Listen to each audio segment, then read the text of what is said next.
Welcome back to the Incredible Machines podcast, where we sit down with incredible people doing incredible things. Today we chat with Simon Nicolson, an executive for institutional advancement at Emeris and a driving force behind one of South Africa's most significant private higher education rebrands.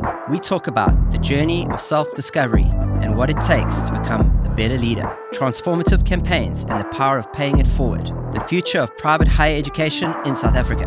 So settle in as we dive deep into an episode filled with candid reflections, big ideas, and practical lessons we can all learn from somebody who's spent 25 years building something meaningful in the world of education. Let's dive in with the incredible Simon Nicolson.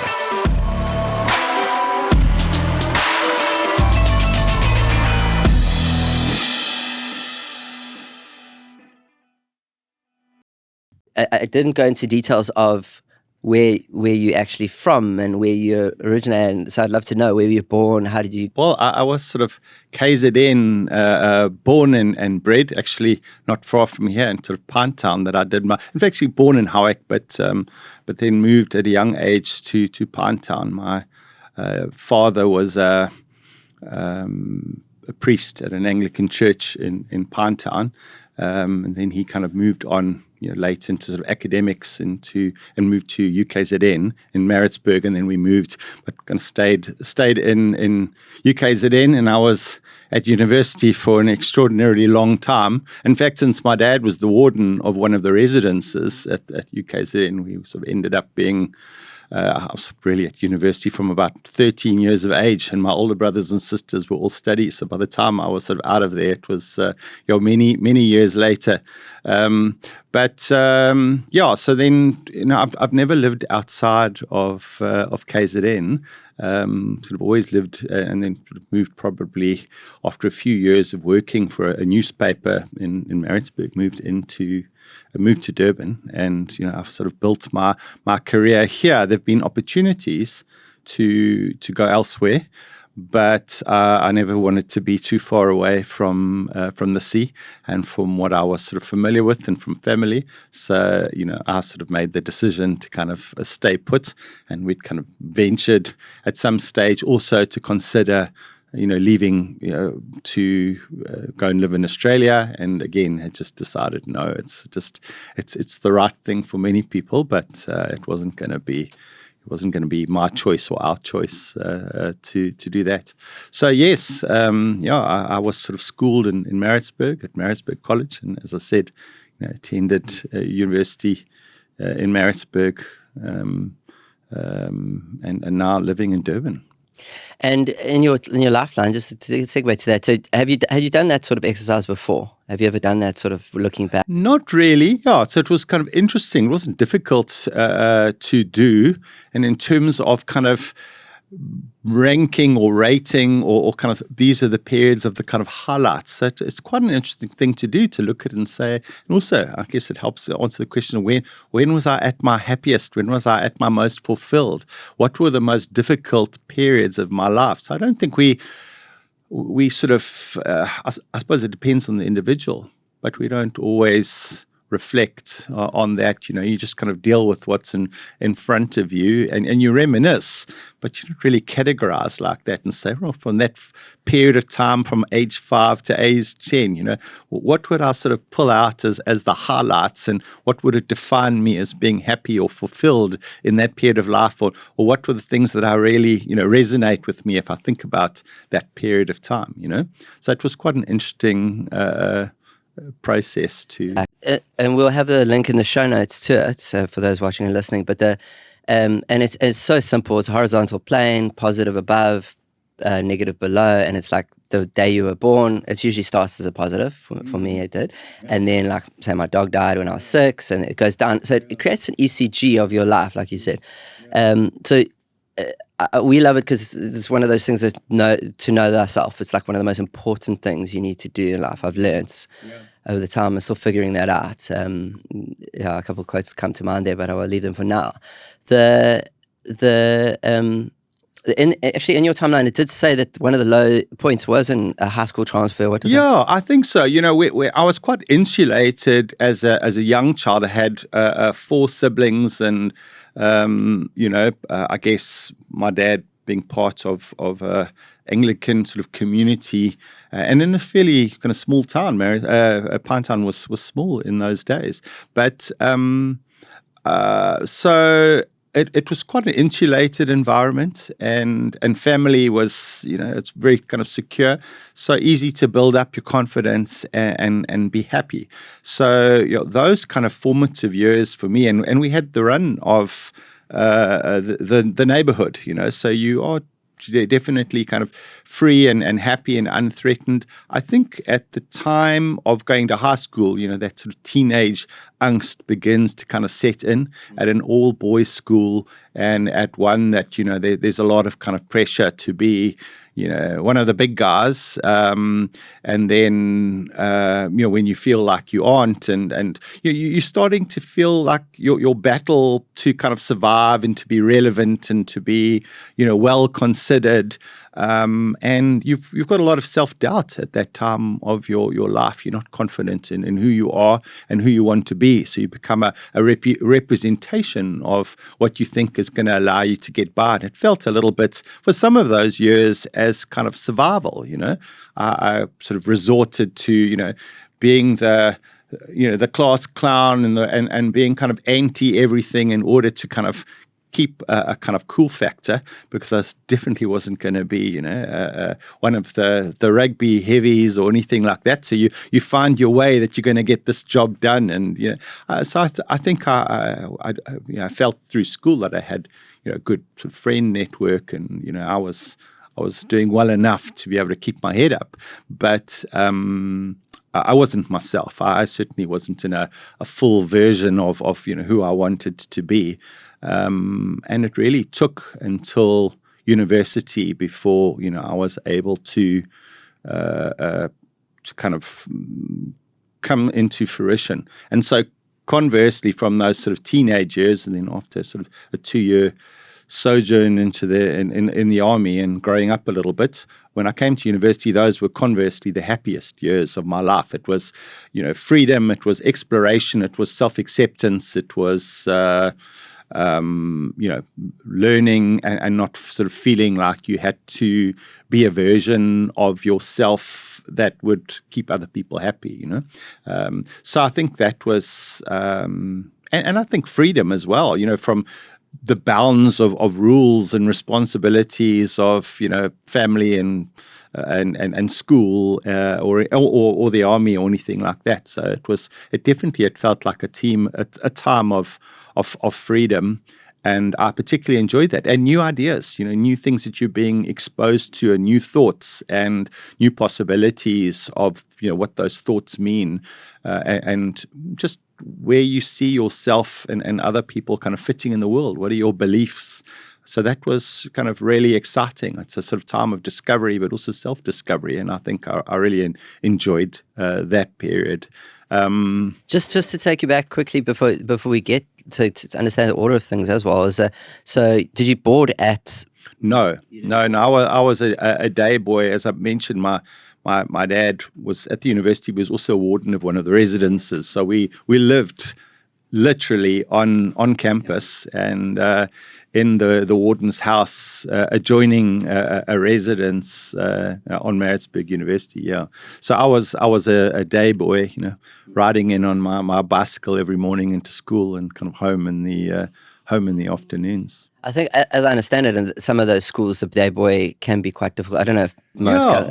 It was always an interesting one for me, because definitely the boarders ran, and probably still do at a school like college. I think at that time they made up about a third of the school, but you would tend to find that in leadership structures or first team rugby, they were always overrepresented. So although it was the school was 70% day boys, it didn't sort of feel that way. The boarders were quite dominant, because they're pretty packed dominant together. Yeah, it's a team. 30% is still a solid number. Yeah. And then interesting to say to hear you say that you didn't feature in rugby. You must be 6 foot something. Yeah, I was, but I only kind of started really growing actually when I was in the army. I think in a was from my first year to the second year, I had to go and get re-kitted out because none of my uniforms fitted me anymore. In the army, so the army came directly just to get the time directly after school. You went straight after school. Yeah, in those days, obviously, one didn't have a choice unless you were going to be a conscientious objector. I could have gone straight into university. I think. My dad probably felt like if I did that, it was going to be a disaster because I needed to still do some kind of growing up.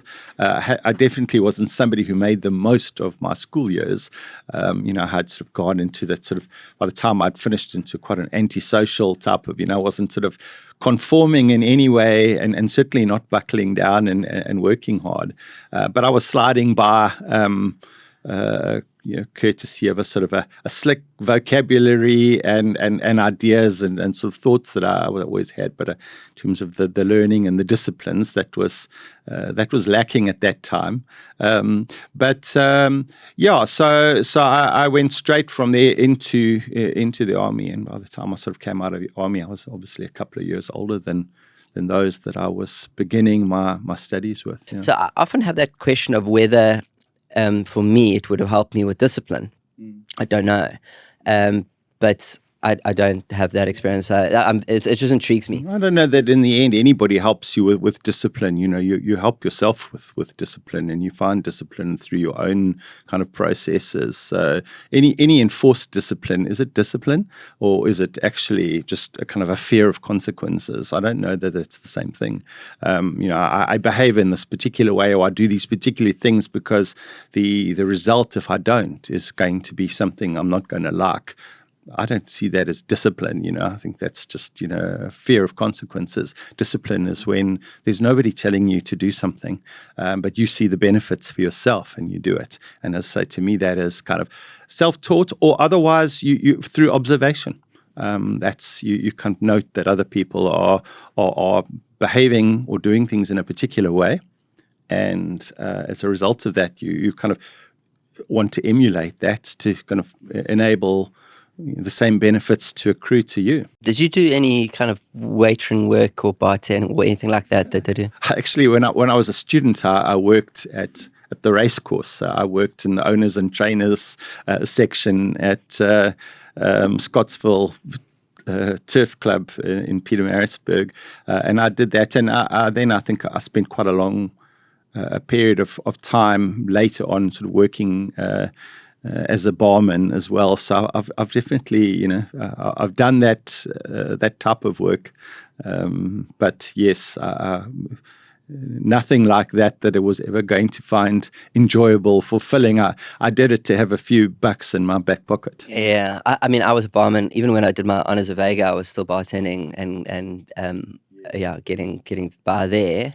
Obviously, come from a privileged background. My parents were able to sustain me other than the bartending, but that was for extra bucks. And also I found confidence. I really liked that. So when you mentioned, I heard you talk about the angst, and I think the bartending is quite interesting because I've noticed this of at a nightclub or a bar or whatever, it's generally the males and females all come and aggregate, and the generalization is that a woman will wait for a man to approach them to speak. So you have to do that. Whereas at a bartender, the woman has to speak to you in order to engage. I guess. So you get that opportunity, and you're always protected because you've got a bar. They got a bar in front of you, but they're already engaging with you to ask questions. They're broken the ice, which is very difficult for males to do sometimes. So so the bartenders actually end up getting a bit more confident and that sort of thing. There's an interesting service. I'm sure for a more reserved and shy person, for me amongst my friend group, I was always the one to be sent out to go and do that kind of early initiation of discussions with young ladies or anybody when we were out, and then they would reap the rewards. I tend to get left in the background, kind of later down. So you didn't. But I would be doing the forays and the recce sort of out there to kind of go and do the initial communications, and I suppose I wasn't sort of shy to do that. I don't think I'm so bold now as I was back then. But so you didn't meet your wife at the bar then? No, we stayed in a digs together at university. So we met at university, and that was how we met, which is probably better for me. I'm sort of too much of it. If it comes too easily or too quickly, I'm more likely to give it up or get bored with it quickly. But in that type of situation where a friendship is a wonderful space in which to kind of nurture a relationship before it kind of turns into anything romantic. And that's definitely, the way that it works best for me. And we had a perfect opportunity to do that. I think, 6 months of living together in a house and getting to know one another before, anything began to spark, and curiosity, starts to kind of kick in. So that was how I met my wife. Before then, I don't think I'd ever even had more than a relationship that lasted for more than a few weeks or a couple of months at a time. They were all very short-lived, easy come, easy go. And that was my first, I suppose, mature, relationship of, understanding what a real relationship means. And then, we stuck that out. My wife, my girlfriend then, still went overseas for 2 years before and then came back. So we had a long time to really consider whether or not this was something we kind of wanted forever. But, ultimately, we kind of did. And after her 2 years overseas and returned to South Africa, and we sort of got back together again and got engaged a year or so later and then married. And then tell me, because I saw MBA in the. Yes. When did you? When you were a father already? Or? I had studied. I'd done law and English and my honors before I sort of went out, and I don't think I had at that stage. I didn't have a firm idea of what I wanted to do and what I wanted to work. I suppose I had some idea of marketing at that time, and my first job, as I think I said earlier, was with the Natal Witness, but working on the eventing side of things and promotions and that type of thing. So I think, and before that, I'd even considered studying at AAA at the time and sort of doing something in advertising. So I think that I had sort of leanings in that direction and on the marketing side, but I hadn't studied anything in that line. And I often get asked the question to say, what you studied, and having done a BA, did you kind of feel in the world of business that you were at a disadvantage? And I always answer the same thing, saying, no, I felt like I had an advantage between law and between English. Interpretation of what it is that you read and being able to, write up thoughts and ideas, study arguments, make your own arguments. Those are such crucial skills in business.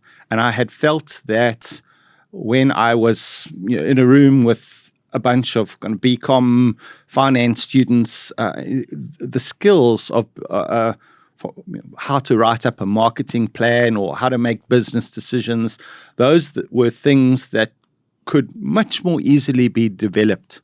The skills of being able to communicate and write and talk. Those were things that didn't necessarily come naturally to people that had studied BComs, and they probably avoided it because they didn't have those skills, and sometimes to their detriment, because it's such a key aspect of kind of succeeding or in a place of work, whether you're an entrepreneur or whether you're working in a big corporate environment, to be able to relate your ideas and to be able to communicate those. If you can't do that, if it's all just stuck in your head, you're nowhere. So it was never a disadvantage. However, some years later, I think I did a 6 months management development program through the Gordon Institute of Business Science, which really then, I think, reignited my interest in the prospect of studies. And I'd done quite well in that period of time, and I'd really enjoyed it. And so I decided to kind of undertake the MBA because I thought, I can certainly learn more skills where it comes to aspects of finance and financial planning, given that I was definitely, was not working directly in a financial environment, and theories about management and kind of business leadership, which I hadn't really been exposed to. So it was a 3-year period of part-time study, during which time I think my second child was born, and I'd also in all of those years was running Comrades marathon. So it was quite a kind of pressure on time. But when you're young, you actually seem to be able to kind of manage all of that stuff together. So I really enjoyed it, and I definitely felt that it was beneficial to me. But I suppose I'd undertaken it partly to sort of fill in the missing gaps that I needed to be an effective business manager and a business leader in certain areas where I'd never really done any theory. Yeah. No, I love that. So what I've got out of that is it reinforces something that I believe, like that to be articulate is to be lethal. Like absolutely. Yeah. And I can be quite long-winded, so sometimes not as lethal as I could be, but it's some of the skills that I'm still trying to learn is how to be more succinct. I can be succinct on a piece of paper when I'm writing because I gather my thoughts, but like verbally and speaking, it's sometimes a thing that you tend to, or somebody like me tends to over-explain. No, so you touch on something about the learning, and you sound like you constantly learn, which is the era we're in now.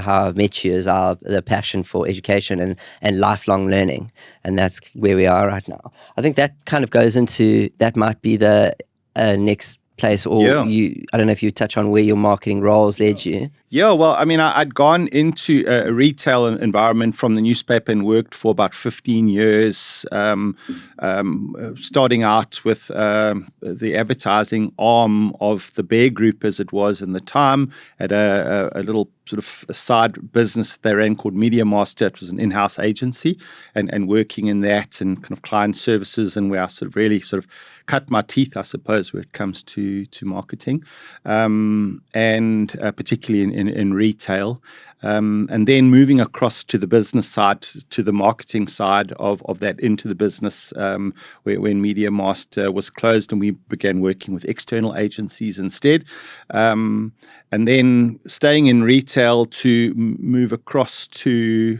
the Hub, which was at that stage still part of the Mr. Price group. The Mr. Price was sort of almost founded out of the Hub and Hub Money, and then I really enjoyed it, but I think the opportunity to get into education, when it came up, I thought, well, is this going to be business orientated enough for me?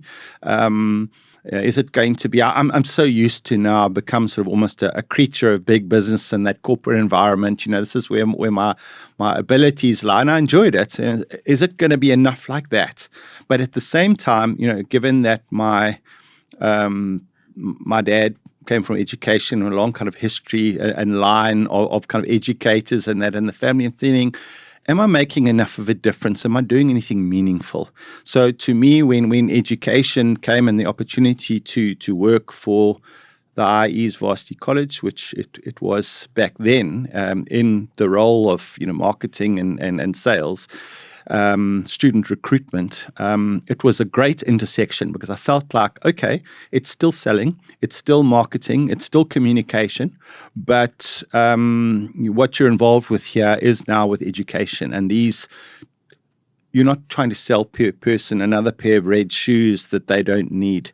It felt just in itself more meaningful. I believed in the idea and the concept of education, but I'm sort of obviously got the business interests and the marketing interests in, as I say, it was a fantastic intersection of that, and a business that was still really kind of budding at that time, wasn't very old. And so there was a lot of opportunity to kind of grow with that business. And, we certainly kind of have.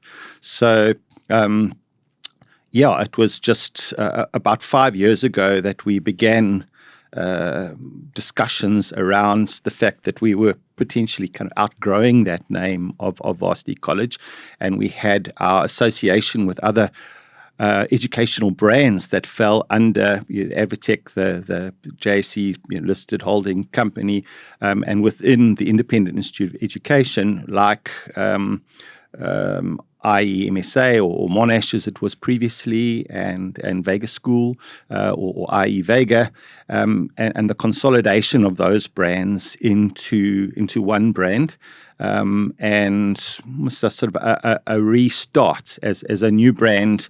The name of Varsity College had taken us as far as we could go.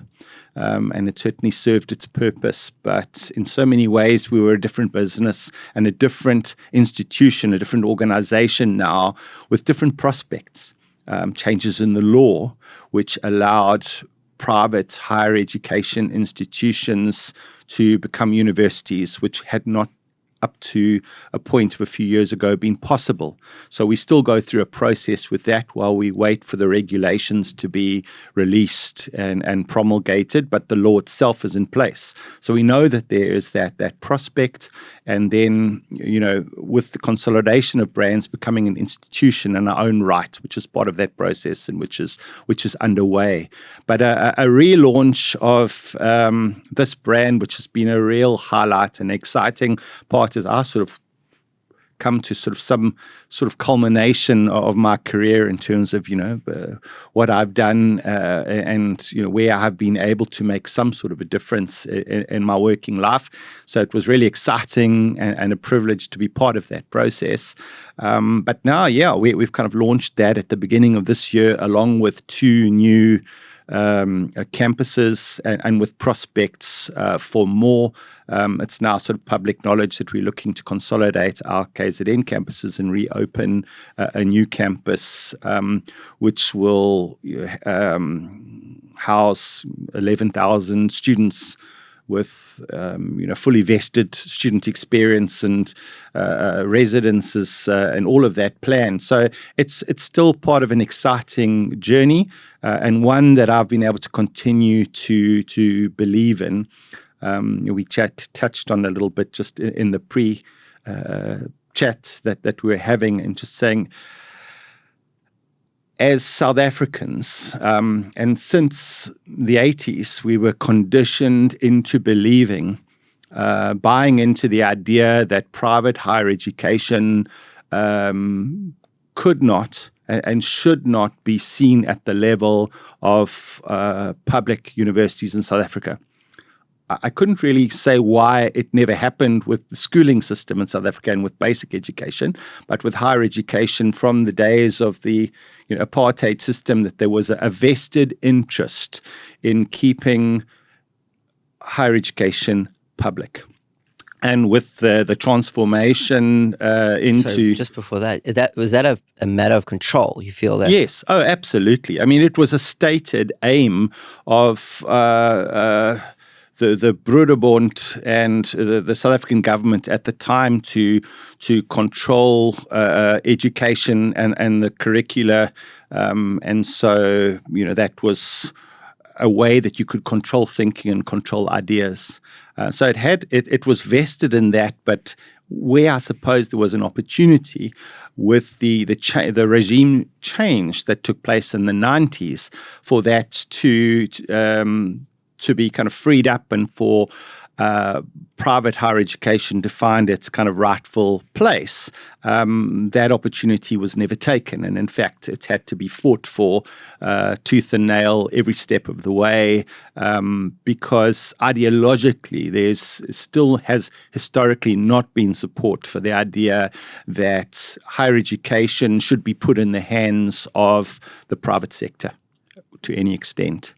Unlike with most other countries in the world where they work side by side, kind of symbiotically and reinforcing each other in various ways. And that's how it should work. We know that we have a huge limitation in South Africa with public university spaces and funding for public universities. And we've got one of the lowest GDP rates in the world, which is the ratio of university students or graduates to general population. So we need to and we should have been taking steps a long time ago to invest in private higher education. But in any case, I wouldn't go so far as to say it's water under the bridge. We've still got steps to take. We're still waiting for these regulations to be promulgated. But this should now create a platform for private higher educations to now apply and to meet criteria, and there very obviously should be stringent criteria to permit an educational institution to be allowed to call themselves a university. But there's a three-tier structure that is now going to be in place in South Africa, with universities at the top end of that, university colleges, and then higher education institutions, with no difference between publics or privates. So any private or any public could potentially be positioned at one of those three tiers, depending on where you kind of meet the criteria for definition, and those are the criteria and the regulations of that which we still await, and as far as we understand are imminent, as in the next weeks or months. Oh, wow, that's soon, because it's been a years and years battle. Yes, well, I think, what were we now, 2026? I think it was in 2017 that the legislation was first brought into, and the change in the Higher Education Amendment Act came into. So from that point, it was possible. But it's obviously been 9 years since then. So the wheel in this case has turned really slowly. Yeah, which private will speed it up. You guys are setting a precedent here as Advotech. Am I right? Well, yeah. I mean, I think the precedent has yet to be set. But will we be the first private higher education institution to be a university? We certainly hope so. We certainly intend to be. One doesn't want to sort of be overconfident about this until the legislation or until the regulations are actually made public. But if it's either in the short term or the medium term, that is our absolute intention. Already, as it stands, I don't think that there's another private institution in South Africa that can kind of line up in terms of the broadness of the university experience that we can offer. And the range of qualifications across what is still now, obviously the Independent Institute of Education, which we fall under until such time as Emeris becomes its own institution. We're really excited, for instance, just about the fact that we're the first private institution to ever play in the Varsity Cup, and that's a whole story in itself. And in my role, it's that sport portfolio is also something that I oversee, it's to have invested across a range of sports in the way that we have. There's not another private institution that is anywhere close to doing that. And it goes beyond just sport, but in terms of the general student experience and the opportunities for students to live or to enjoy a kind of a fully vested student experience, as opposed to how that your experience is going to be kind of limited through you're kind of just in an office block somewhere, and you attend your lectures and catch the bus home. It's a lot more than that. There's a whole student life that's on offer, and I think it's really something that's very important for undergraduate students to to be part of that, to have that student experience. It's one of the dangers that we have of too much focus on online education is the fact that the prospect of a student sitting in some sort of darkened room somewhere and feeling that they're kind of learning everything that they need to learn in order to be successful in life or the business world. It doesn't take account of the fact that your life, whatever you do, is going to be around people, and people will need to be in almost all instances involved in your social skills and your ability to kind of argue, and it's not just what you can do on a piece of paper or on a computer screen. So I'm a big believer in that vested student experience. Obviously, there are people who sort of choose to go another way, and I think when it comes to postgrad, I'm not sure that there's the same emphasis, but I'm proud of the fact that we are creating an institution that allows for a fuller student experience and prepares graduates for a working world and to be solution finders and problem solvers and collaborators in a way that I think having a limited student experience is definitely doesn't favor that. Okay, thank you. I'm going to touch, because I introduced you to one of the interns who graduated Vega last year. We've also got someone that's doing a work experience, but he's doing distance learning from Westville campus, Varsity Emeris now. Yeah. So we're going to touch on the Emeris because I think we maybe skirted over that, and that is such a massive project, people to understand. We'll talk. I just want to know about the more the marketing side of it. But before we get there, there it was to take us out of, this is kind of a slight tangent, but you made me think of it. It's like, are you using any AI in your life or anything like that? Yes, we increasingly. I mean, it's impossible to sort of avoid. So. From an education point of view, purely, first, it's a struggle for all universities as to how do you harness the AI and all the possibilities of AI without allowing students to use it as a crutch. It's got to be a tool. It's not there for students to avoid having to think and avoid having ideas. And at a point where it becomes that, it's a problem, and I think that educators around the world are grappling with that. How do you bring this in?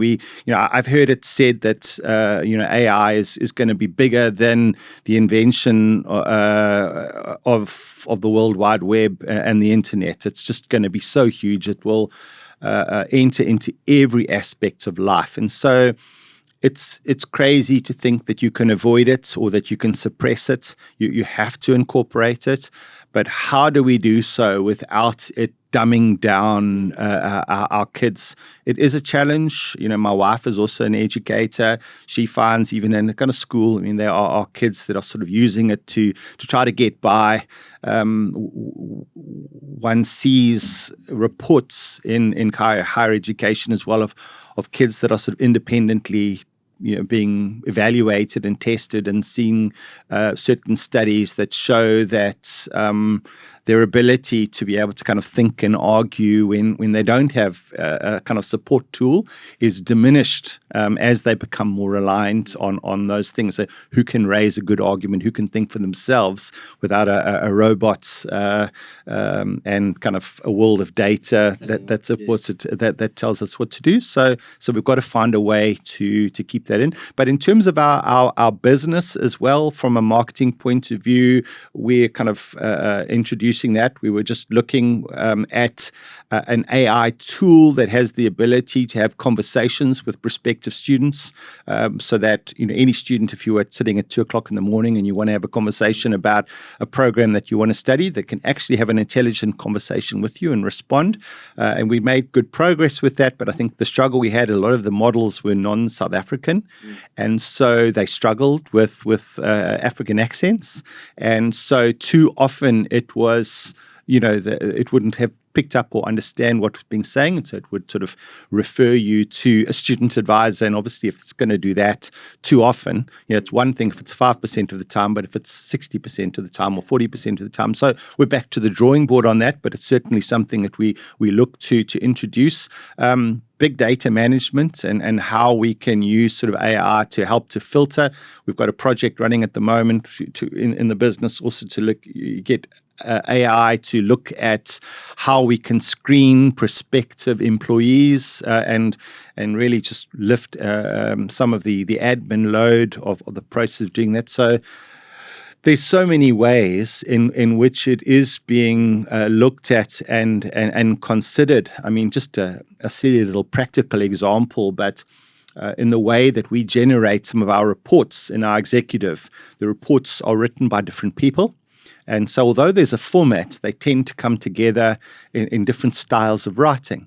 And so, to just use AI to rewrite a report, it's not changing any information or data, but just writing for one for one voice, so that it doesn't seem like it's been written by 5 different people, and bringing the tonality together. So it's just limitless, And when you say, are you using AI, or is there anywhere where it isn't sort of a consideration where we're looking at pictures for our brochures? Is it worthwhile still having real photographs taken when we can obviously have those generated on our behalf and have precisely that you're looking for? And obviously there's efficiencies and cost efficiencies that come potentially with that type of thing as well. So it's increasingly becoming a fundamental consideration in all processes and aspects of our business, from the academics to the running of the business itself. Thanks. So elaborating on that, when we worked together, I remember you being very big on personalization, and I think it does do a great job on that. Yes. My actual query was way more surface level, but thank you for explaining. And I think we could speak on that for hours, because you reminded me that we launched with you. I was part of the team that launched the first chatbot that I'd ever been involved in with Varsity College via Meta, and taking inquiries, applications. We had a whole thing at the time. There was just a flashback, one Smarties award for that, a gold, I recall Assegai and a bunch of things. I think I still have I actually have them somewhere here. But it's just so you guys are always sort of ahead of the pack on that stuff, in my opinion. And but what the thing is, I was actually alluding to the personalization of if you had a viewpoint on, it's just a random question, so you probably have it. Like, that's why I said it was a bit of a tangent. But why people say please and thank you in their messages to these machines. Do you have an idea of why that is? Well, from what I understood, and I could be completely misinformed, I'm kind of hardly the expert in this, but from what I understand, we expect that at some point the robots, as you refer to them, may even kind of develop consciousness. And at a point where potentially, I mean, maybe it's 100 years from now, but at the point where there's some kind of level of sensitivity, then being polite is going to, or being impolite could have repercussions down the line. Maybe that's completely the wrong track of some expert would tell me it's not that at all. I suppose though also in having the discipline of dealing with the robots in a human-like way, it helps to kind of remind us that when we are dealing with humans, it's kind of please and thank you, and the way that we go about it. We don't want to encourage humanity to, in dealing more and more with bots, is to start to then deal with humans as if they're dealing with robots. So I would imagine from a kind of keeping the discipline is just whether you're speaking to a human or whether you're speaking to a robot, and sometimes which are you speaking to? You don't always know. just behave in a way that is, and ask your questions in a way that's kind of polite and respectful. So I don't know, exactly, how much of that is kind of true and founded in reality. It's possible that the answers are very different. So I think you nailed it in my understanding. The first part being a meme or meme, like the meme part of it is the robot overlords they'll hold come it back and against get you. But that is a popular meme. And then the second part, that's exactly how I feel, because the reason it came up is because you said talking about some student in the dark in front of their computer and how they need to interact with humans, and again, being articulate to be lethal. But I got this out of South by Southwest in 2024 when I was there, and it was one of those things I absolutely got so excited about. I think we share the same passion for Africa in general, but it went to that level to me because there were tests at the time. So this is now old, but it's 2024, where that had studied the improvements that in efficiency with programmers or developers or engineers, they call them there. And it was on average when they used LLMs with their work, and on average was 20% improvement on efficiencies and like that. So they what they said is that the weaker the engineer, the more improvement. Actually, the higher they were helped more, and it made me think, like, these things are large language models. The Americans, if they have one thing over everyone, is they've created their own language, their own English, and they're very articulate at it. It's one of the best things, because I listen to these guys, they're very sharp, but because they are articulate, and they don't know necessarily any more than we do. They're just able to articulate it so well. And there's another strong argument for kind of arts and the ability to write and articulate is that, from my understanding, we are seeing that in order to have AI work for you in the best way that it possibly can, the more articulate you are, the more you're able to get what you need out of that and get sort of precise answers to the challenges that you pose. So articulateness, the ability to be articulate, is still so hugely important. So that was my tangent. Back to one of the things I wanted to touch on is, and I heard you talk about sports, and again, it does tie in, if I can allow myself to have this, as with Africa and with South Africa as being such a passion point. Sports has played such an important role in the country. Yeah. And then, it sounds, I didn't know this, so thank you for enlightening me, but like, it very much is your mandate and your passion. It sounds like a passion point for the now Emeris, and soon to be hopefully Emeris University, I guess, isn't it? Yes. But like Emeris, so why is that so important? Or how? My role now, which is sort of over time, it sort of morphs and continues to morph at Emeris, but is at, I work in institutional advancement.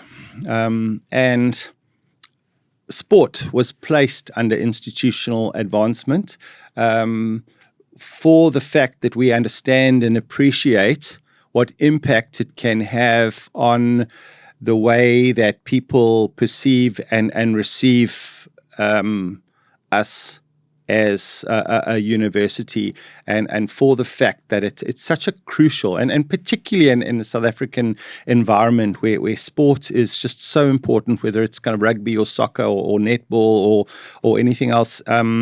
We define the quality of schools, and particularly boys' schools, often by how good at sport they are.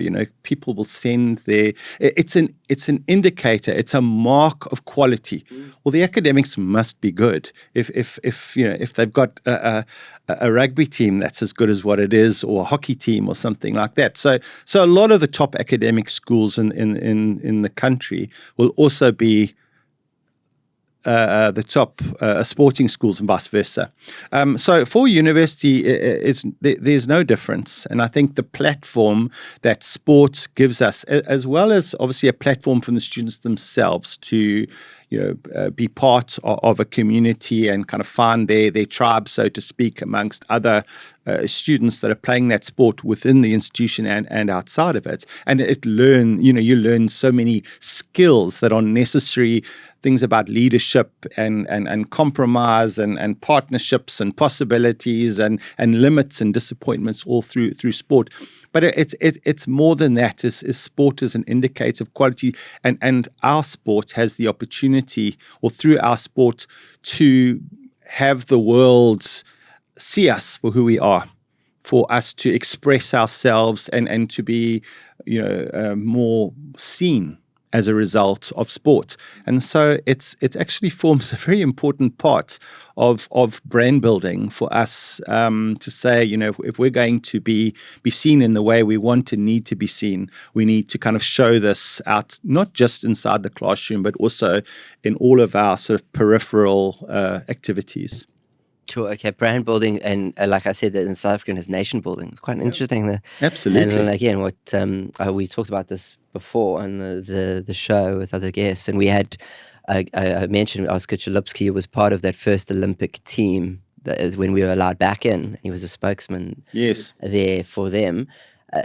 How it can be a unifier, as well as we see it on the global stage that China and America compete in. I mean, Germany used to, it started the Olympic Games. Yes. It's a proof of like, look, it's interesting how they're doing it. So, but like ability to socialize and access. And then I guess it might be a discipline thing. It's quite interesting where like the more the schools thing you said, where the better the school at that sport, like somehow indicates education, was just strange.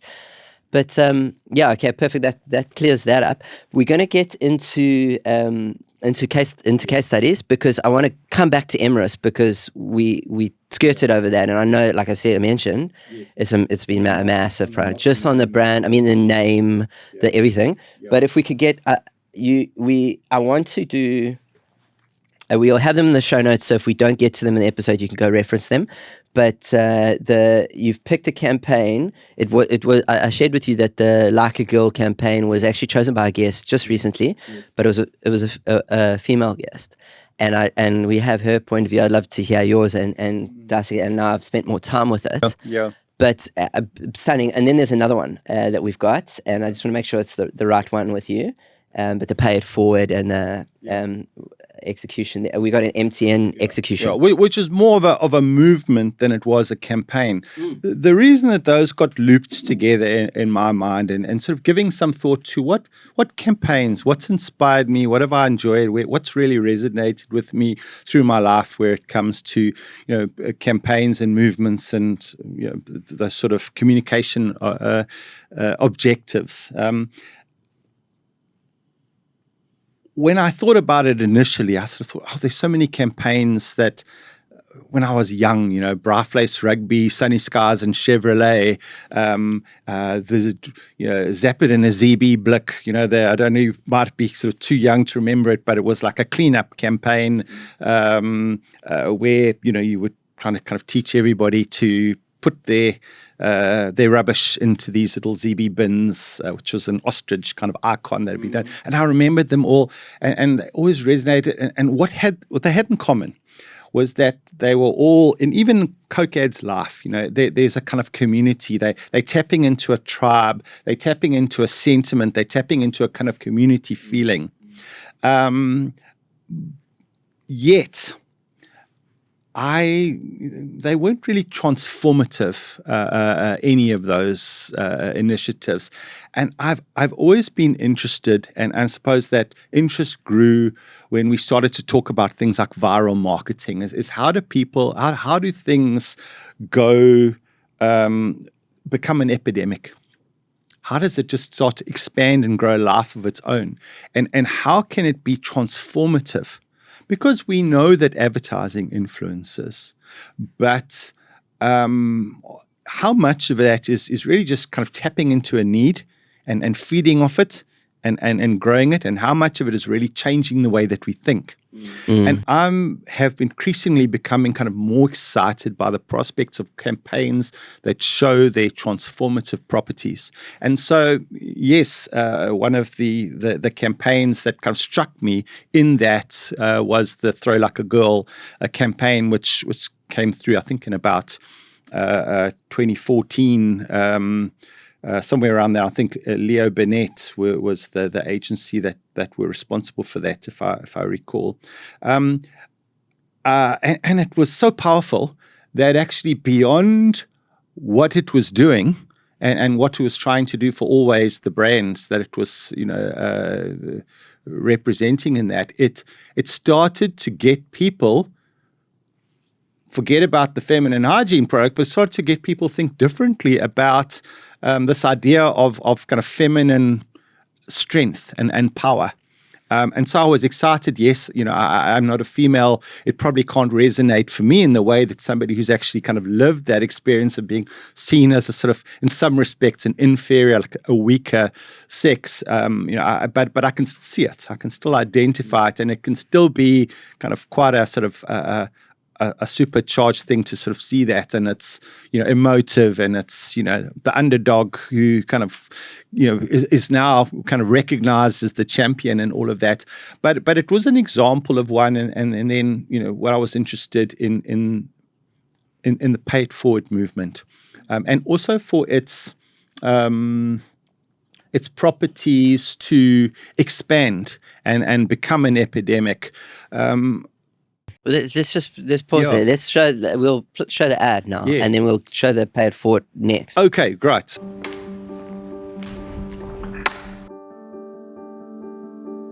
Hi, Erin. Hi.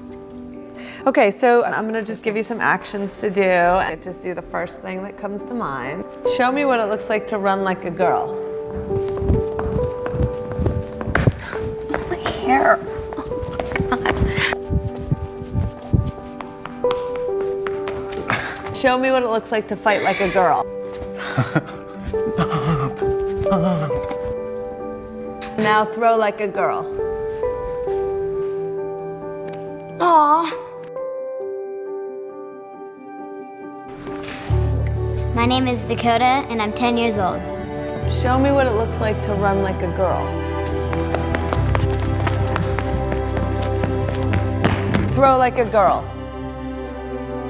Fight like a girl. What does it mean to you when I say run like a girl? It means run fast as you can. So do you think you just insulted your sister? No. I mean, yeah, insulted girls, but not my sister. Is like a girl a good thing? Actually, I don't know if it's a bad thing or a good thing. It sounds like a bad thing.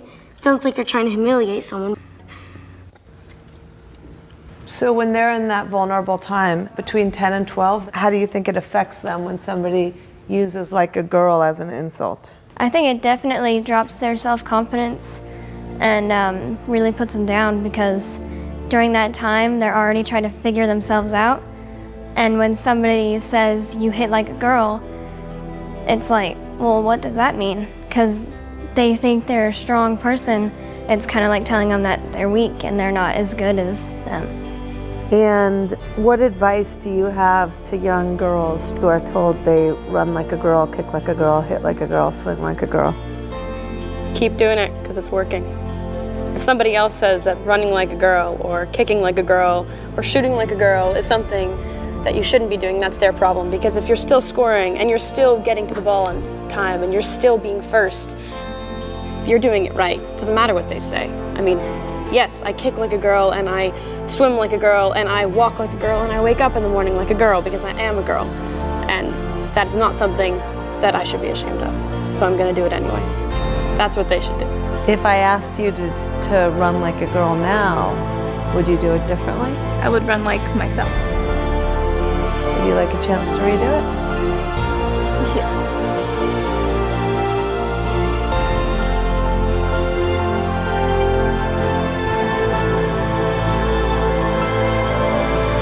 Why can't run like a girl also mean win the race?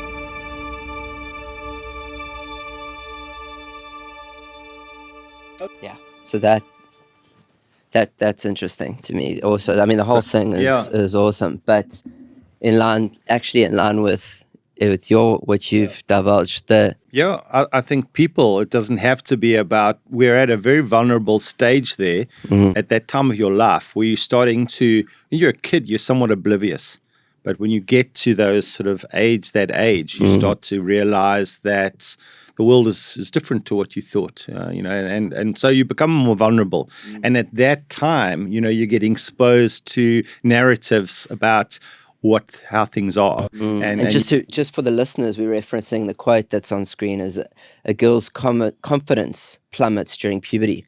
And then again, one of your lows was that age. So you articulated perfectly earlier is like how I sometimes say it or have learned from somebody along the way is like some experiences you don't yet know, like fatherhood. You might not know it yet, and some experiences you can't know. So how do you deal with that? Interesting. So I haven't told you this before. I haven't come up, but I did in thinking about this episode, like working with you previously and predominantly with the teams you had, which was fantastic. There's Cara and Tina to Niels that we absolutely loved working with. But I didn't know about your family background about being a girl dad. But it's reflected, and three sisters. Oh, and three sisters. Yeah. Yes, okay.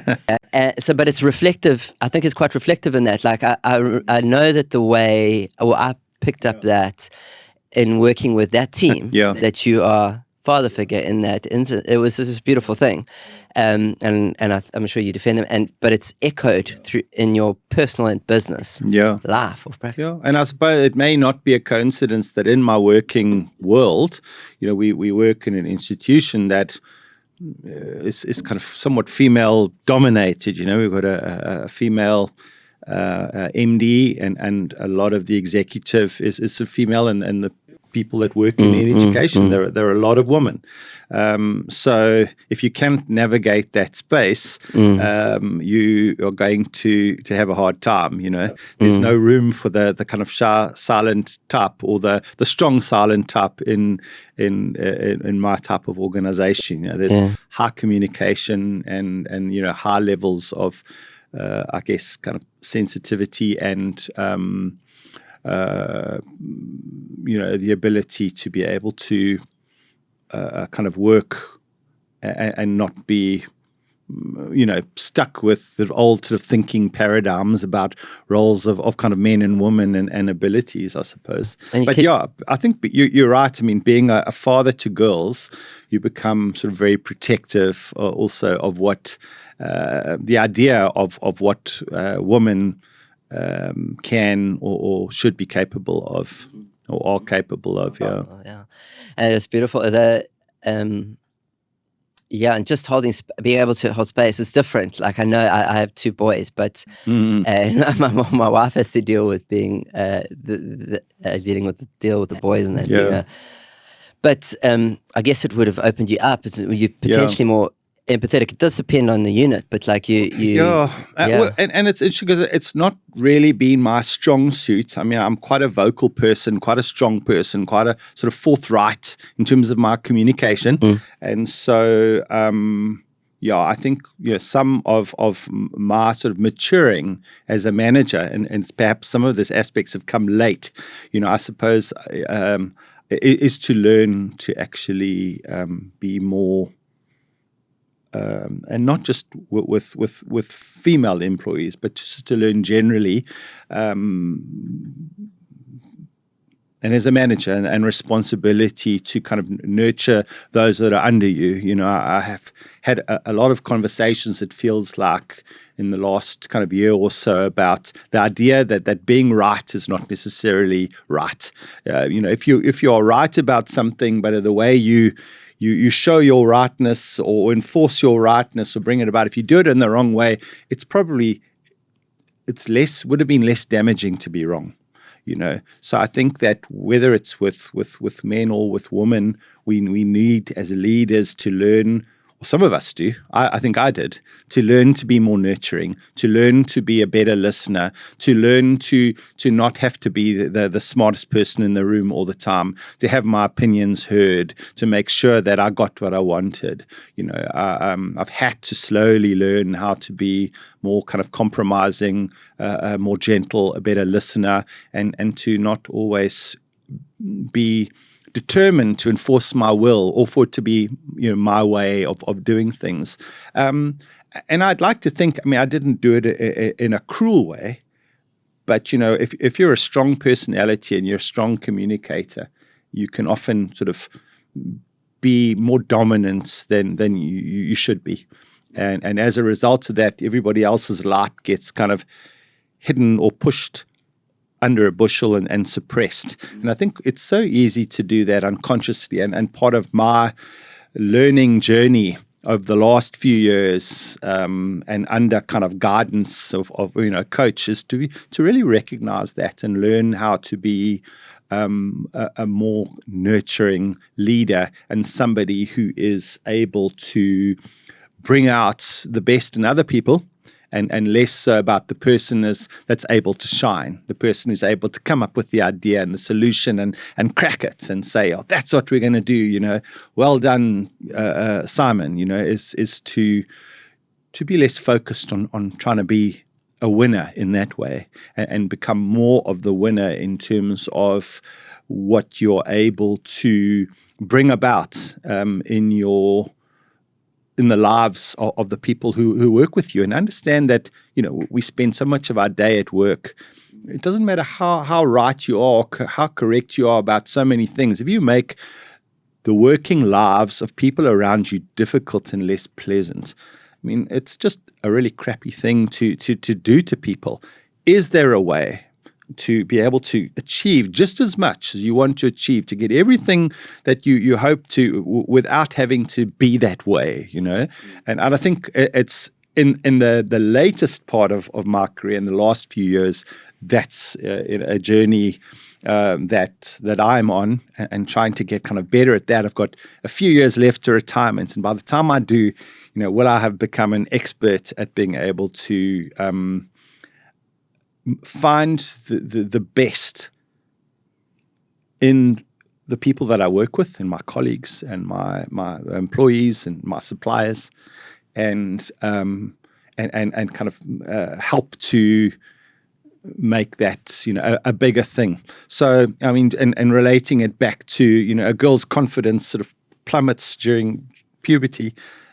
It's a particularly vulnerable time of our lives where we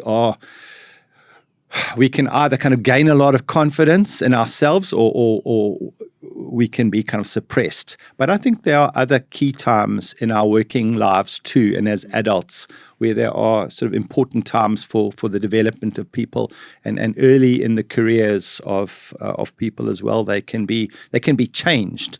I read recently, that kindness is a teachable thing. We see it and we observe it, and it brings about a much higher likelihood that we ourselves will be that way. So it's one of those things. There needs to be a lot of kind of demonstration of thoughtfulness and kindness and nurturing things, because it begins to engender a culture within all of those around you, and then potentially kind of corporate-wide, business-wide, and then nationwide. So I think it's a big and important part of what we need to be looking to try and achieve. There's a quote that came up recently for me, and it was if you must be three things: be kind, be kind, be kind. Yes. Just one of the things before we transition into, and we'll put the ad for Pay It Forward in that we picked. I'll show it to you afterwards. We won't discuss it. You've articulated the Pay It Forward. I love the idea, and we actually tried to do it. I tried to do it previously with the formation of one of the agencies we came up with, one of the businesses, that they came up with, and we gave equity into that business to team members. Fortunately, less privileged team members, but that had earned their stripes and they'd done all the work, and there was no payment. The condition was that they do this type of exercise for 2 other people minimum. So it spreads. It becomes that virality that you spoke of, that sort of thing. So I like the exponential idea of that. I mean, as I've explored, and the idea of the pay it forward. I mean, I'm sure the concept has been around, but in terms of name, I think there was a movie in about the year sort of 2000, and it had Helen Hunt, Kevin Spacey, yeah, and the little boy. It was a class project, yes. And they kind of paid. He came up with this idea of pay it forward, and then it was 3 people, and that's the difference. I mean, this idea of the one-to-one, the sort of directional relationship, and let's say it's of kindness or pay it forward, whatever you want to call it. I do something for you, you do either something for me, you do something for somebody.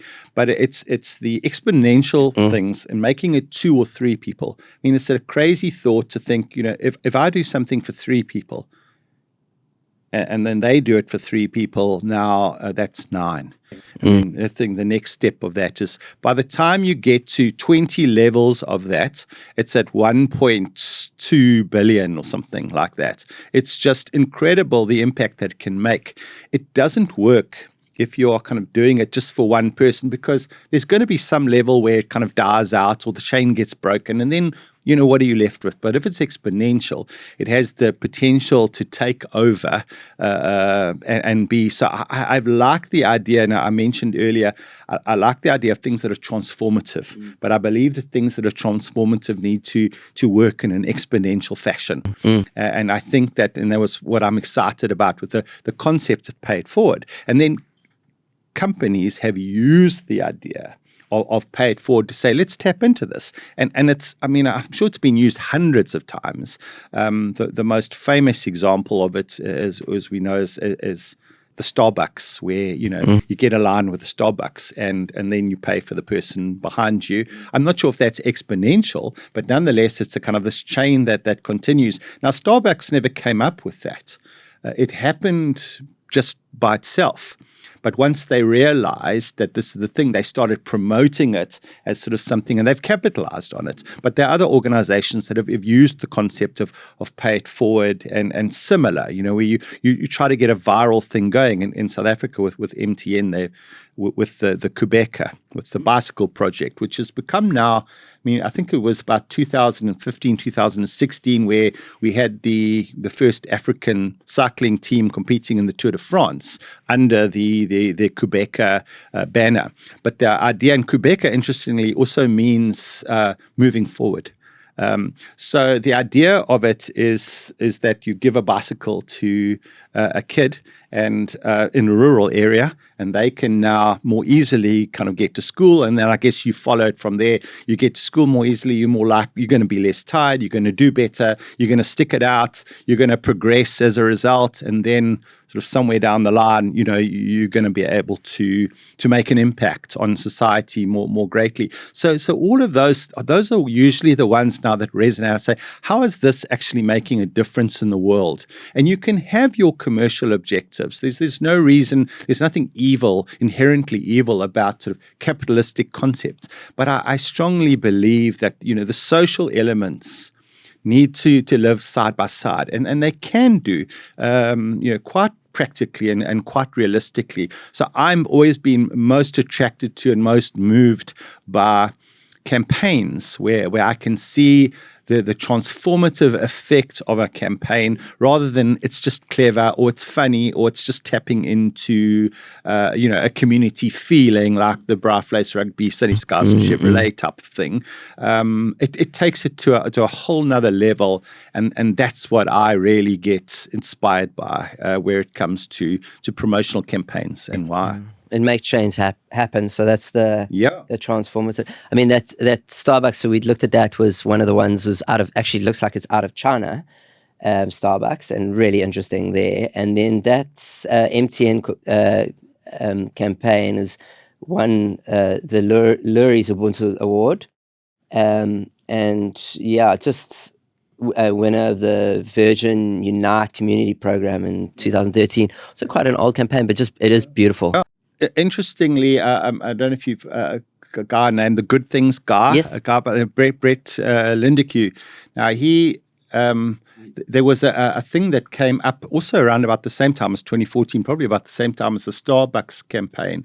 I think it was called Nick Nominations. Yes. But it was very unhealthy. It's the idea that you would sort of take a video of yourself downing alcohol and then nominate somebody else to do so. Mm-hmm. And you can imagine, it had very sort of harmful impact in here and there, and some unfortunate results of people doing that. But he turned that around in South Africa and created RAC nominations, and the RAC stood for Random Acts of Kindness.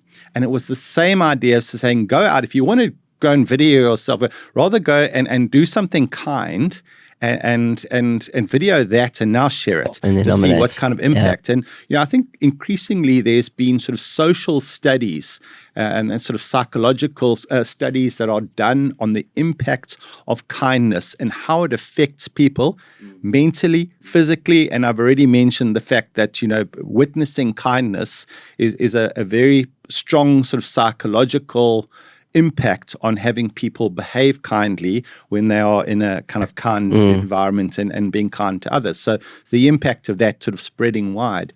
But so he introduced that RAC nominations, and I remember my daughters at the time were still at school, and as part of a school project that they had to go out and every second week go and sort of do a random act of kindness, which it didn't last forever, but it lasted. And I think what has the potential exponential impacts on these things been? And there are a number, as you suggest. There are a lot of examples of it happening, and I just love that, because I just think it can, and particularly in a country like ours, we've kind of a rather sort of fraught history, and even sort of currently with regards to need and crime and things like that, that we really need it. It can make such a difference, just as we mentioned what an impact sport can have in our psychological kind of consciousness, kindness and campaigns and corporate initiatives that tap into that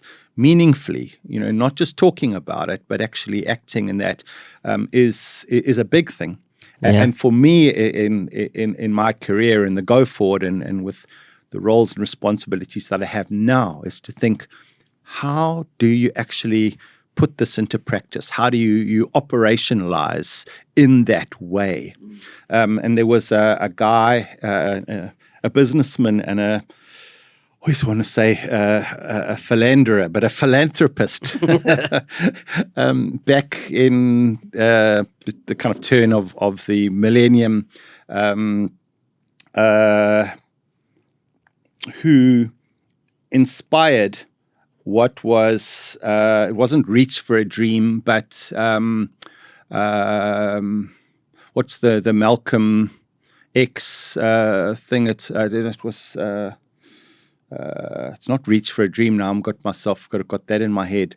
I have a dream. I have a dream. Yeah, from the speech. Martin Luther King. Yes, Martin Luther King, not Malcolm X, of course. But the idea of it, he went into in New York, one of the kind of Lower East Side schools or something, and obviously a very wealthy man, and he put a challenge to the kids. He was doing a talk in the school in a class and said, to any one of you that graduates from high school, I will pay for your university education, everything associated. Of course, the school had some terribly low graduation rate, 5 or 10%. Once he saw that these kids were actually rallying behind this and trying to do it, he actually put in mentorship, and he put in sort of some level of academic support, and also some level of social support, because many of them come from environments where it's you've got to deal with all of these things. And as a result of it, I think it was like 90% of this cohort that actually graduated from where it was. And so he then invested it, and he formed the I Have a Dream Foundation, which then kind of grew. And over time, it still goes, and it's had an impact on hundreds of thousands of college students in America, and hundreds and hundreds of millions of rands that is now being invested into that. And, I sort of think in where we are, a private higher education institution, and the fees are expensive, not accessible to many, and thinking, how do we take some of these kind of learnings and the idea and the kind of exponential, and how do you kind of bring this all into something that can actually have an impact? We already have fee assistance programs for students in sort of financial need, and we've got scholarship programs. But, there's only so much that we can do. And when this I Have a Dream sort of foundation was put together, it wasn't with the responsibility of one billionaire to fund this whole thing. It went more broadly.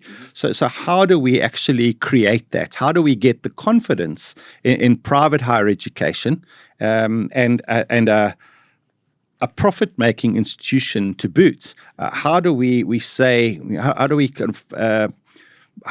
South Africa to get behind that and to make some sort of a difference in the future for education? So, I think, the formation of a foundation with specific aims and with certain objectives that go sort of outside of the institutional control.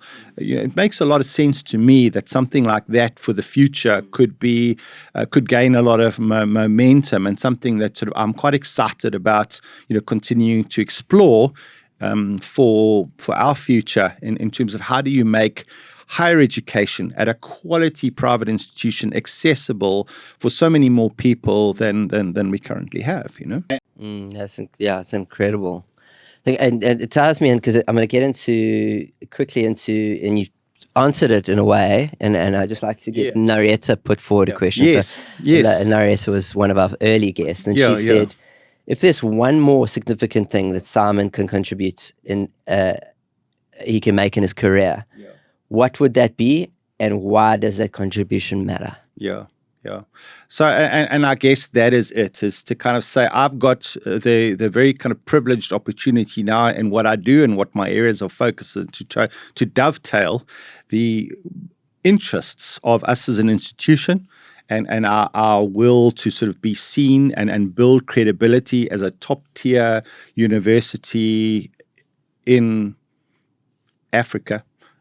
Graduating students that can really make an impact in South Africa. But beyond that is to balance our educational drive with our responsibility as a kind of corporate citizen to using the skills and the platform that we have for education to make it accessible and to kind of grow, not necessarily just in terms of students that can get access to university, but for using the skills that we have for great benefits for society, solving problems, using our graduates, using our staff, using our students to serve a bigger purpose, something that's outside of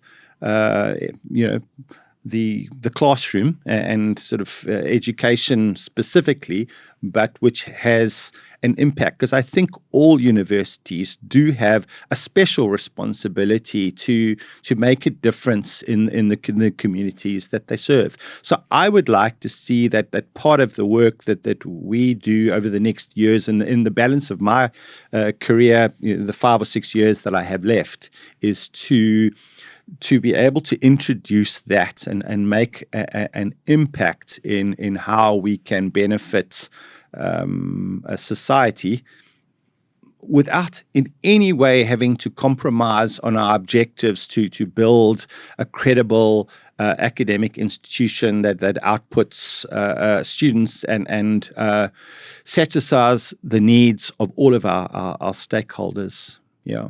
And more curiosity question before we get to the next one, but you mentioned comrades and we didn't touch on that. But how many comrades have you done? I've done 6. 6. Yeah. Over time, I think the first one was in '96 and the last one was 2014. So they were sort of each spaced 4 or 5 years apart, and a couple more that I didn't finish, and a couple more that I trained for and never started. So Okay. so it was part of my sort of life for more than just the 6 that I finished, and probably at least 10 or so I think that I'd sort of set out in that to do. But yes, it was I had no talent, but it certainly had the kind of benefits. And you talk about discipline, is to get up and do something that you're not good at 6 days a week. And but I enjoyed it. I really, it was a big thing. We grew up on the route. It's a Pinetown in Padfield Park. We used to just walk up the road, and in those days, Alan Robb and Derek Price and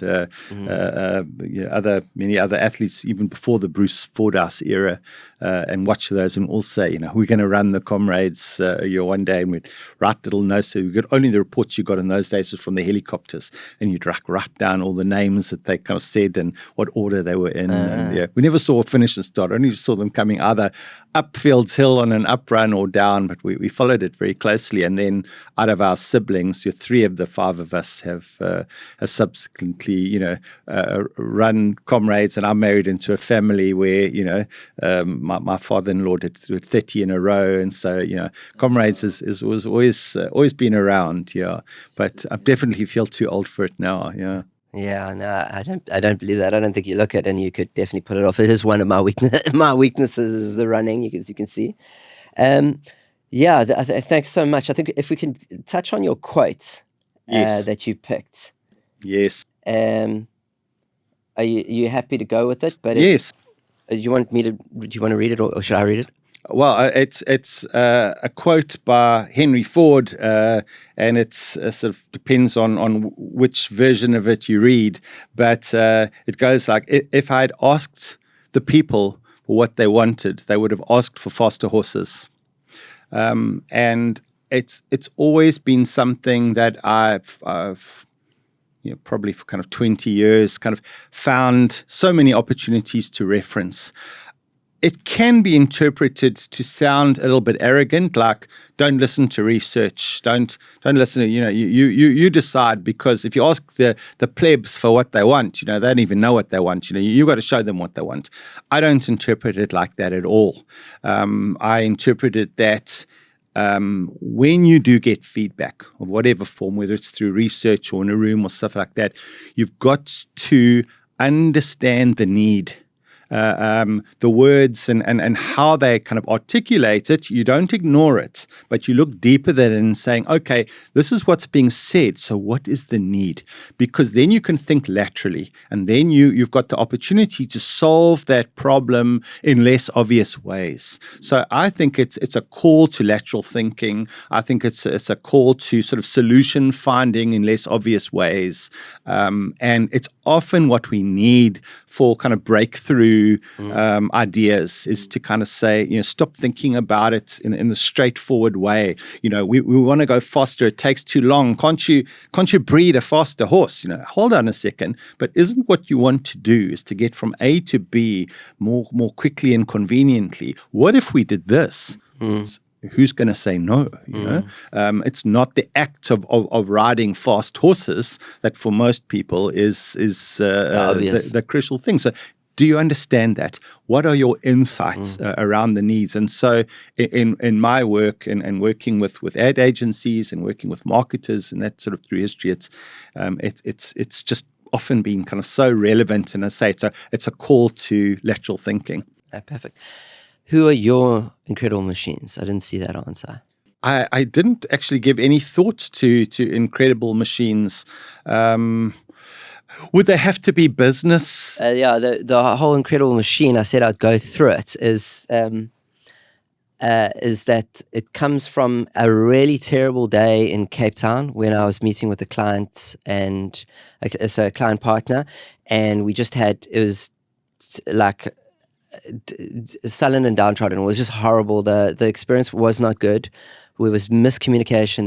We weren't articulate enough. They didn't. Yeah, it was just a misalignment.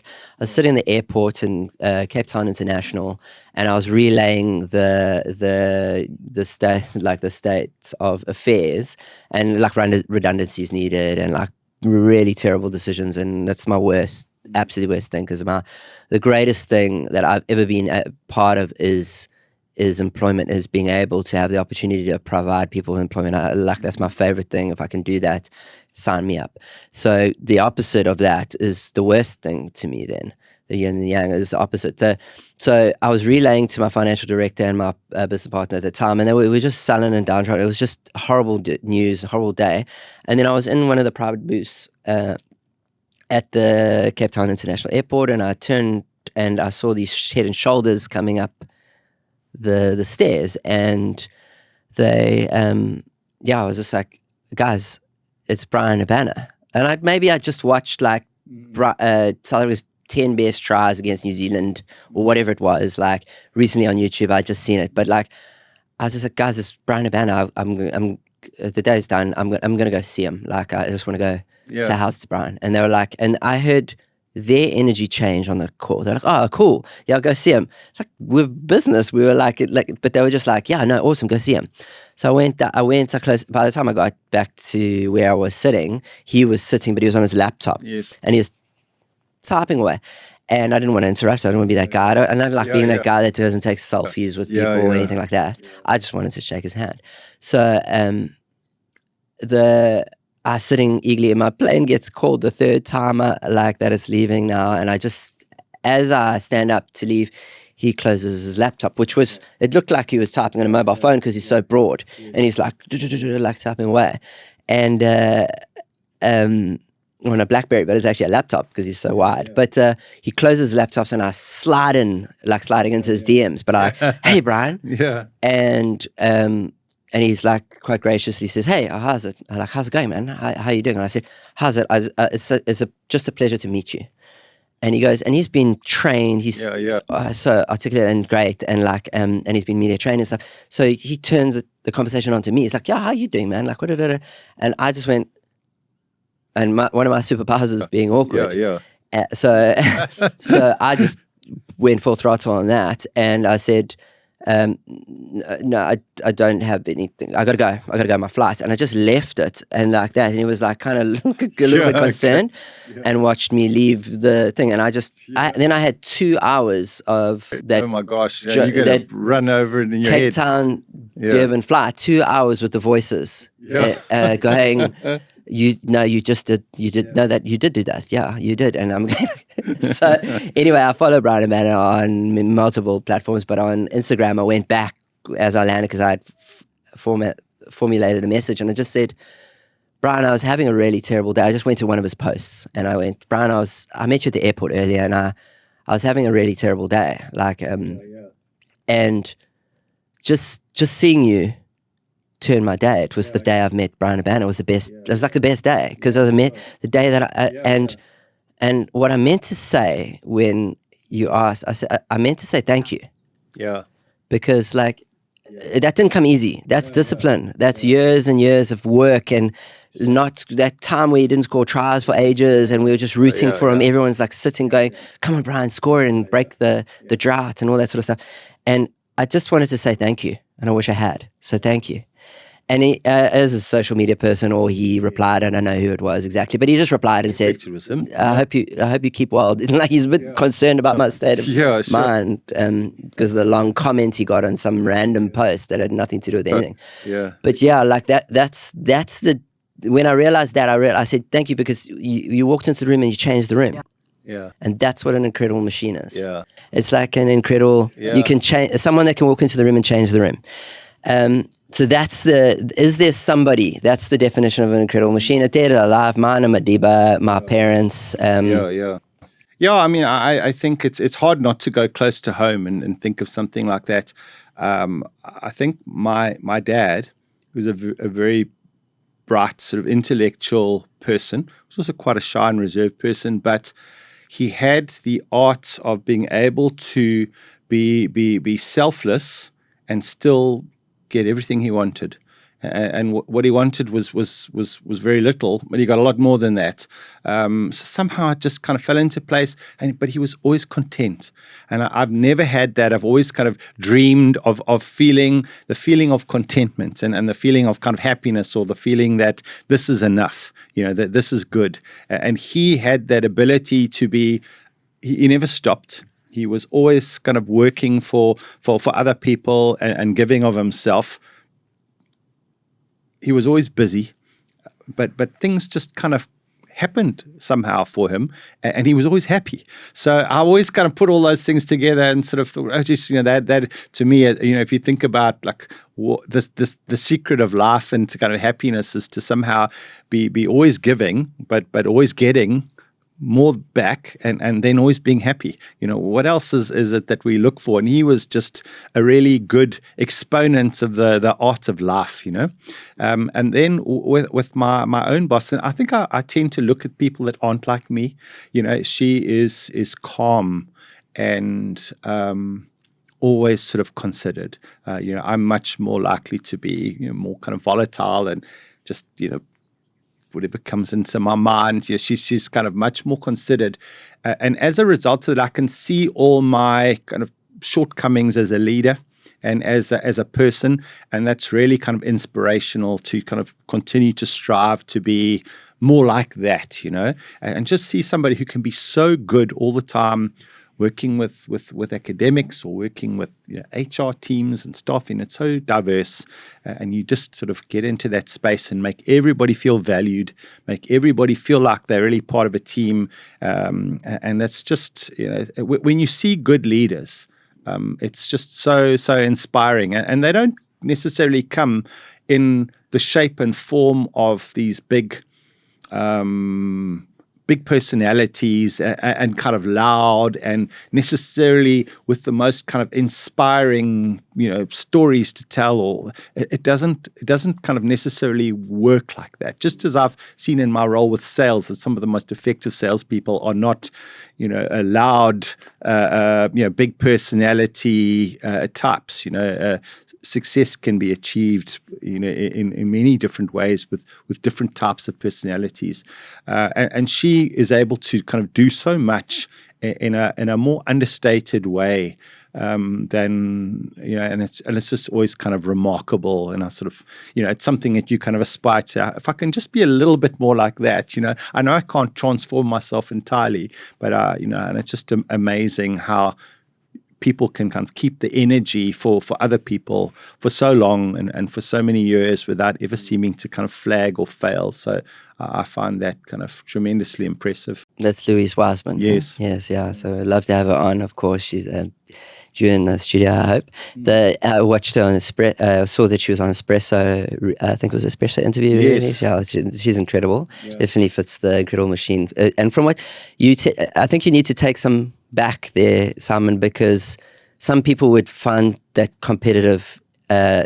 be competitive and be annoyed by how can I, I'm not that, but you seem to lean into it. And I think, as I said before, I think that the balance, I feel like, and that's what's good, and we've kind of talked a little bit about that sort of capitalism versus socialism, but a balance of those things, that competitive drive, that kind of reason for doing things, that the search for excellence, combined with the kind of humanity and the thinking about the environment. And it's definitely not win at all costs. Win at all costs is and unadulterated competitiveness is an ugly thing. It's long games. What makes it beautiful, what makes it kind of joyful, is where you can see those two things coexist. And in the same way that a for-profit business or an institution lives alongside the kind of human, whether it's about your staff or about your customers or about the community that you serve. You're finding a balance between those things and realizing that where you incorporate your responsibilities more broadly, you're actually more effective, you're happier, you're kind of more productive. It's more sustainable. I don't think, unadulterated capitalism for a country or for a business is a sustainable business model. It will die, and it will die because of the lack of humanity and the lack of feeling. And yeah, exactly. So I'm a kind of big believer that sustainability requires a balance of those things, a balanced scorecard, all that. And we haven't got to the Emeris yet. I think I'd just like to ask you, where can people find out more about that? Because I think it's great that we have it. We've touched on so much of the behind the scenes of it. Where can people find more about Emeris? On the website, there's a kind of still a story that exists that explains the reasons for the move and why.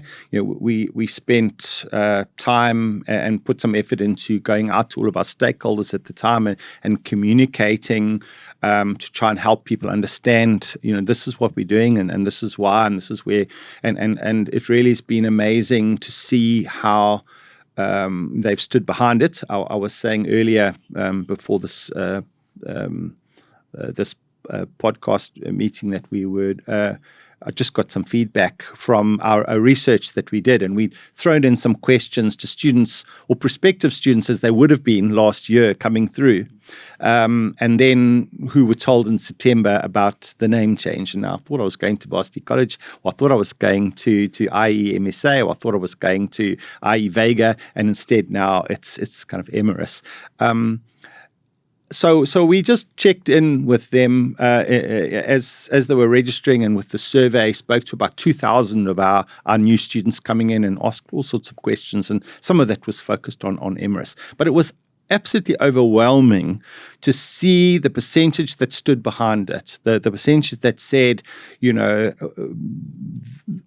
we specifically asked the namers, do you see the name leading this brand somewhere where, it's never been before? Do you think it's going to be more successful under this name? And it's in the high 90s of the percentage that says absolutely, without question, and then a tiny proportion that were neutral or against.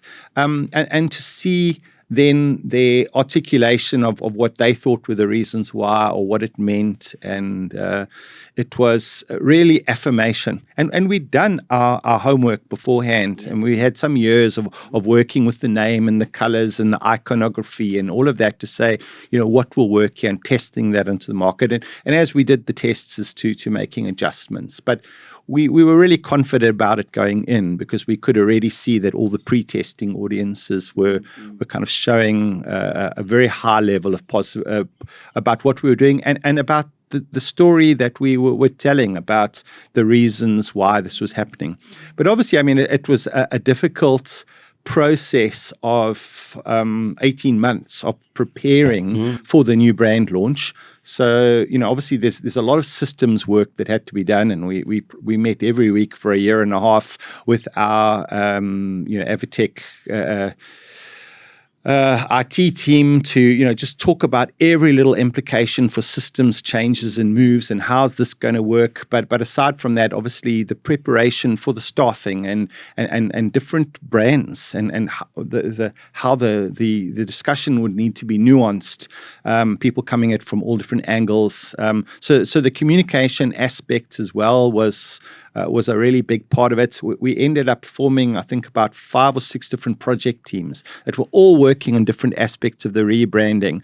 And we brought into that our suppliers, our advertising agencies, our digital agencies, our PR companies. They were brought into this as well to work with us, and they can contribute and understand. So it really was a team effort, across the board, and all the people that are involved. It probably kind of worked to sort of 100 people that were kind of working on the project, and that discounts the sort of numbers and the suppliers of the long-suffering agencies that are, version 6 of the color tea green, because this one looks a bit dull and this one is a little bit more, and the naming, of Emeris and the checking of what the name, how it will be perceived, what it will stand for in the minds of people, what it would represent.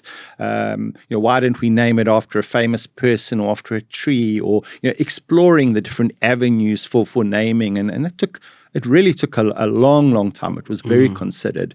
It all comes together in the last few months, but the work that went into it and the checking in on that all the time, it was a long time of work. And even then, it never rolls smoothly. There were kind of setbacks and things that happened along the way, and you've just got to kind of deal with that. But I guess for me, the fact that we had a lot of people that were involved in the prospect, you've always got people that you can rely on, and the kind of teamwork of those groups that are, you've got a lot of people thinking about how do we solve this, so you never feel the sort of burden too much as an individual, because you're really kind of part of something that's much kind of bigger than that, and there's lots of minds to find solutions where we hit problems along the way. But it's the biggest thing that I've ever been involved with, and I've been with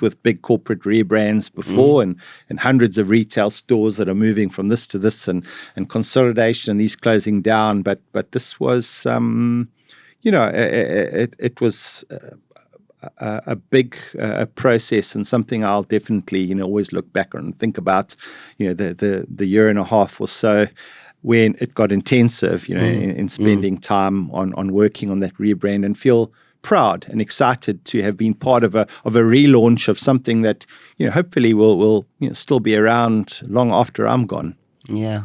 It's incredible. It does sound like its own podcast, to be honest, like that journey of how, and again, the university status part of it that you've alluded to and spoken about, forming into the whole thing and coming in. So something, because I obviously value the learning that we get on this podcast thing and that sort of thing, like for branding experts to understand, like the marketing experts or the students to understand what and go through that journey, it could definitely do it. If I can ask you, is there anything that I haven't touched on that you that I should have asked you? Or I think obviously I've said a lot. Hopefully I haven't said too much in my explanations and responses. But no, I think we've covered a lot of ground. It's been wonderful to sort of talk about a little bit about the Emeris experience and just sort of generally some of my working experience and for what insights I've managed to kind of gather along the way. But I'm so. It's been kind of wonderful to kind of actually just spend the time and kind of talking about it. So thank you so much thank you for hosting me. Is there anything you would like to close with? No, I think I'm sure I've said enough. But amazing. Nothing specifically, but thank you, John. The incredible Simon Nicolson. Thank you so much. Thank you. Yeah, awesome.